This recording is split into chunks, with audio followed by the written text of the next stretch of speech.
The Investigator Databank was established in 2012 as part of a novel industry collaboration.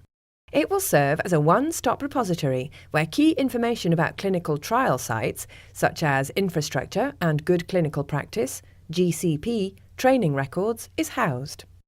This will allow participating pharmaceutical companies to share those types of key site information and reduce time-consuming and sometimes redundant administrative work involved in identifying and interacting with appropriate clinical trial sites.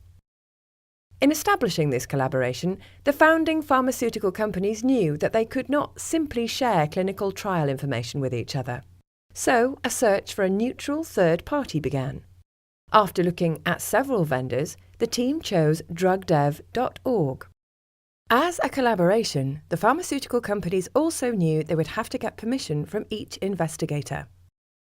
There are 3 conditions that must be met before data can be shared. 1. Each company must sign the data sharing agreement. 2. Investigators must have opted in order to protect data privacy. 3. And Data Protection Authority registrations must be filed where required by national law. These illustrations demonstrate how the Investigator Databank works technically. Each company has its own set of investigator and site information, but it can be incomplete and sometimes inaccurate. As demonstrated by the blue font, the records will be improved through the virtual merge, and the same information can be shared across the companies. Each company houses its data in its own virtual private database, or VPD, that is firewalled and protected. A data-sharing business rules implementation engine stands between the VPDs and the virtual shared database.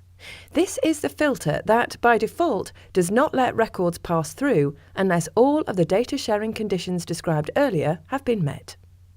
The Investigator Databank benefits sponsors and investigators alike throughout a trial setup and execution process. It can provide insight and validation to protocol design feasibility, more expeditious identification and selection of appropriate investigators for protocols, faster site startup time enabled by sharing of generic information and documents, improved ability to set realistic recruitment plans, and ultimately faster and more predictable patient recruitment. In addition, better risk modelling across multiple sponsors can enable monitoring efficiencies.